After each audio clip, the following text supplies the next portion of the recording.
Hi అండి. Welcome to Rekha channel. ఈ వీడియోలో చాలా సింపుల్‌గా మష్రూమ్ పలావ్‌ను తయారు చేసుకుందాం.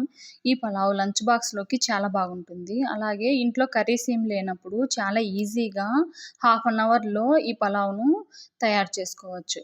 ఈ మష్రూమ్ పలావ్ వేడిగా ఉన్నప్పుడు ఎంత రుచిగా ఉంటుందో, చల్లారిన తర్వాత కూడా అంతే రుచిగా ఉంటుంది. తప్పకుండా ట్రై చేయండి. ముందుగా రైస్‌ని 2, 3 సార్లు బాగా కడిగి ఒక హాఫ్ అన్ అవర్ ముందు నానబెట్టుకోవాలి. నేనైతే సోనా మసూరి రైస్ తీసుకున్నాను. మీరు కావాలనుకుంటే బాస్మతి రైస్‌తో అయినా చేసుకోవచ్చు. తర్వాత మష్రూమ్‌ను బాగా కడగాలి. కడిగి అందులో ఉన్న వాటర్ అన్నీ పోయిన తర్వాత ఈ విధంగా ఒక బౌల్‌లోకేసి పెట్టుకోండి. తర్వాత ఒక ఆనియన్ తీసుకొని ఈ విధంగా పొడవుగా కట్ చేసుకోవాలి. అలాగే టమాటా, పచ్చిమిర్చి, కొద్దిగా కొత్తిమీర, పుదీనా కట్ చేసుకొని రెడీగా ఉంచుకోవాలి. ఇప్పుడు స్టవ్ వెలిగించుకొని గిన్నె పెట్టుకొని అందులో 1 టేబుల్ స్పూన్ ఆయిల్ వేసుకోవాలి. అలాగే 1 స్పూన్ నెయ్యి కూడా వేసుకోండి. నెయ్యి వద్దనుకుంటే 2 టేబుల్ స్పూన్స్ ఆయిల్ వేసుకోండి. తర్వాత మసాలా దినుసులు చెక్క, లవంగ, యాలక, సాజీరా, బిర్యానీ ఆకు వేసుకుంటే సరిపోతుంది. తర్వాత ఆనియన్ ముక్కలు వేసుకోవాలి. అలాగే పచ్చిమిర్చి కూడా వేసుకోండి. ఆనియన్స్ వేసిన తర్వాత అవి లైట్ గోల్డెన్ కలర్ వచ్చేంత వరకు వేయించుకోవాలి. ఆనియన్స్ మంచిగా కలర్ వచ్చిన తర్వాత అల్లం వెల్లుల్లి పేస్ట్ వేసుకోవాలి. 1 స్పూన్ అల్లం వెల్లుల్లి పేస్ట్ వేసుకుంటే సరిపోతుంది. అల్లం వెల్లుల్లి ఫ్రెష్‌గా దంచుకొని వేసుకోండి. టేస్ట్ చాలా బాగుంటుంది.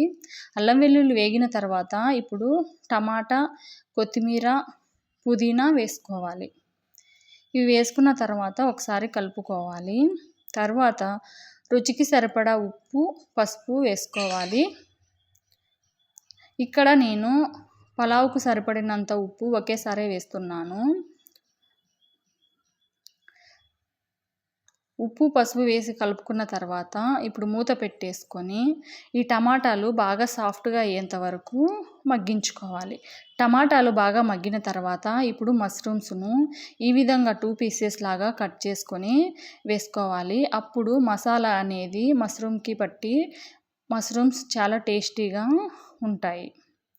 మష్రూమ్స్ వేసిన తర్వాత ఒకసారి కలుపుకోవాలి. అలాగే హాఫ్ స్పూన్ ధనియా పౌడర్, పావు టీ స్పూన్ దాకా గరం మసాలా పౌడర్ కూడా వేసుకోవాలి. ఇవి వేసుకున్న తర్వాత మరొకసారి కలుపుకొని మూత పెట్టేసుకొని మష్రూమ్స్‌ను మగ్గించుకోవాలి.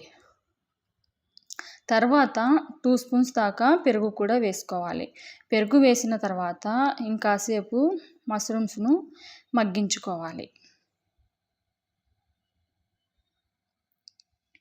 మష్రూమ్స్ మగ్గిన తర్వాత ఇప్పుడు వాటర్ వేసుకోవాలి. నేను నార్మల్ రైస్ తీసుకున్నాను కాబట్టి 1 గ్లాస్‌కి 2 గ్లాసులు వాటర్ వేశాను. మీరు బాస్మతి రైస్ తీసుకునేటట్లయితే 1 గ్లాస్‌కి 1 ½ గ్లాస్ దాకా వాటర్ వేసుకోండి. వాటర్ వేసిన తర్వాత మూత పెట్టేసుకొని హై ఫ్లేమ్‌లో ఈ విధంగా వాటర్ బాగా మరిగేంత వరకు ఉడికించుకోవాలి. తర్వాత ఇప్పుడు మనము రైస్ వేసుకోవాలి. రైస్ వేసుకున్న తర్వాత మరొకసారి బాగా కలుపుకోవాలి.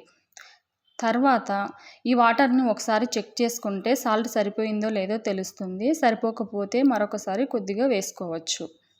ఇప్పుడు హై ఫ్లేమ్‌లో ఒక 2 మినిట్స్ ఉడికించుకొని తర్వాత లో ఫ్లేమ్‌లో పెట్టుకొని 10-12 మినిట్స్ దాకా ఉడికించుకోవాలి. అలాగే మధ్యలో ఒకసారి బాగా కలుపుకోండి. మసాలా అంతా రైస్‌కి బాగా పడుతుంది. ఈ విధంగా వాటర్ అంతా ఇమిరిపోయేంత వరకు ఉంచితే మనకు మష్రూమ్ పలావ్ అనేది రెడీ అవుతుంది. చాలా పొడి పొడిగా వచ్చింది. అంతే సింపుల్‌గా మష్రూమ్ పలావ్ అనేది రెడీ అయ్యింది. మీరు కూడా తప్పకుండా ఈ మష్రూమ్ పలావ్‌ను ట్రై చేయండి. ట్రై చేసి ఎలా వచ్చిందో కూడా తప్పకుండా కామెంట్ చేయండి. ఈ వీడియో మీకు నచ్చితే please like, share and subscribe to my channel. ఇలాంటి మంచి మంచి రెసిపీస్ కోసం రేఖా ఛానల్‌ని తప్పకుండా సబ్స్క్రైబ్ చేసుకోండి. Thank you for watching. Bye.